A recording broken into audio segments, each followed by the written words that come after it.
Banyak orang tidak memperhatikan suaminya. Bu, kalau mau suaminya selalu sayang, lakukan 4 hal.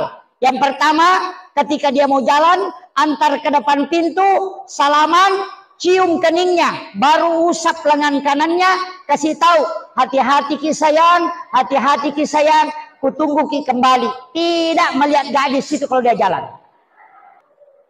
Yang kedua, kalau suami datang, jangan tanya apa-apa, kecuali beritahu, Pak, apa ku bikinkan ki?